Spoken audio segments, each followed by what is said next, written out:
जय गुरुदेव, जय दादा गुरुदेव। स्वागत है आप सभी का एक बार फिर हमारे चैनल गुरु सियाक सिद्ध योग दर्शन पर। पिछले वीडियो में हमने सिद्ध योग क्या है और सिद्ध योग के क्या क्या लाभ है इसके बारे में जाना था। अब हम जानेंगे सिद्ध योग के अंग के बारे में कि योग के कितने अंग होते हैं। महर्षि पतंजलि के अनुसार योग के 8 अंग होते हैं। यम, नियम, आसन, प्राणायाम, प्रत्याहार, धारणा, ध्यान और समाधि।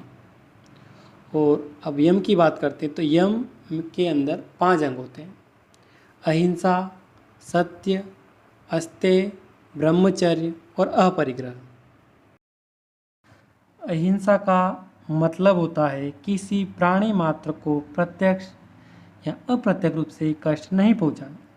हमें ध्यान रखना चाहिए कि किसी भी प्राणी को हमारे विचारों से भी कष्ट नहीं पहुंचे, किसी को दुख नहीं देना चाहिए। सत्य का अर्थ आमतौर पर होता है झूठ नहीं बोलना, परंतु सत्य को हमें जैसा दिखता है वैसा नहीं मानना चाहिए।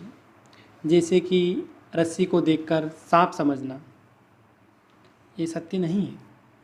हमें सत्य को समझने के लिए तार्किक बुद्धि की आवश्यकता होती है। हमें पहले सत्य को समझना चाहिए, उसके बाद स्वीकार करना चाहिए। अस्तेय, अस्तेय का अर्थ है चोरी का भाव न रखना। हमें किसी पराई वस्तु, धन, भूमि, संपत्ति, नारी आदि की चोरी का भाव नहीं रखना चाहिए, क्योंकि चोरी करने के भाव मात्र से अस्तेय खंडित हो जाता है। अगला अंग है ब्रह्मचर्य।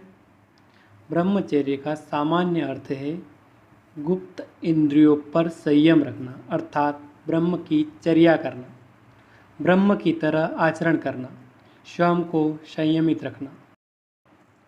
अब अपरिग्रह, अपरिग्रह अर्थात संचय न करना, किसी भी वस्तु या विचार का अनावश्यक संचय न करना, किसी वस्तु या विचार के प्रति मोह और लालसा न रखना, जितना जरूरत हो उतना ही रखना। मन में लोभ लालच को त्याग करना ही अपरिग्रह कहलाता है।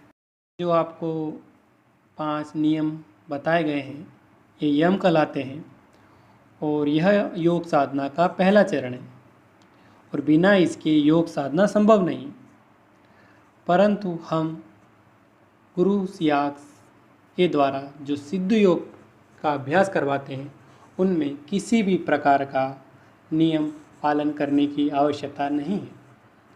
हमें सिर्फ नाम जप करना है और ध्यान करना है, क्योंकि बाकी सारे काम हमारी कुंडलिनी शक्ति अपने आप कर देगी। योग का दूसरा अंग है नियम। इसमें 5 विभाग होते हैं: सोच, संतोष, तप, स्वाध्याय और ईश्वर प्रणिधान। शरीर की एवं मन की शुद्धि को सोच कहते हैं।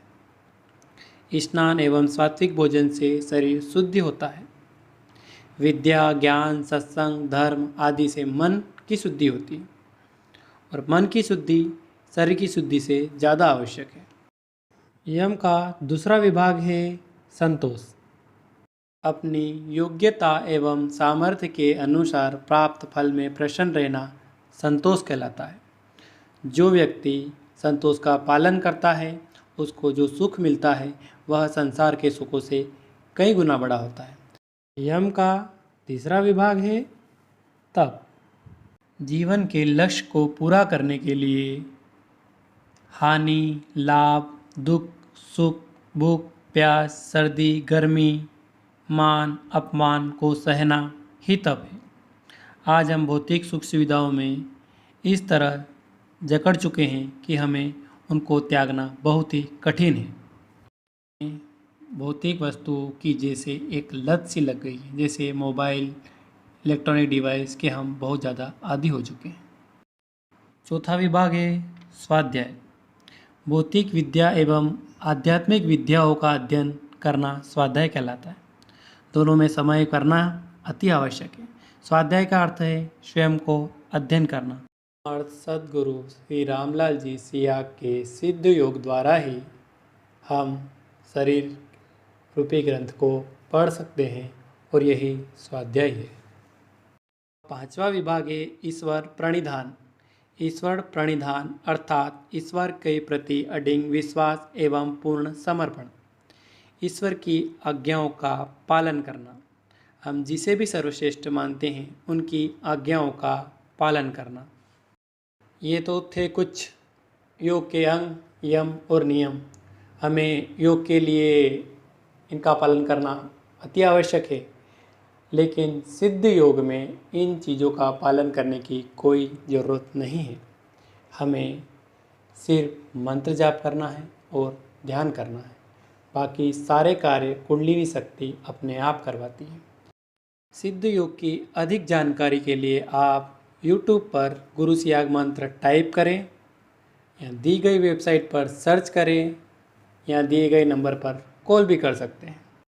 हम अगले वीडियो में योग के अंग, आसन, प्राणायाम, प्रत्याहार, धारणा, ध्यान एवं समाधि के बारे में बात करेंगे। आप मेरे वीडियो को सबसे पहले देखने के लिए मेरे चैनल को सब्सक्राइब करें और नोटिफिकेशन पाने के लिए बेल आइकन को क्लिक करें। धन्यवाद।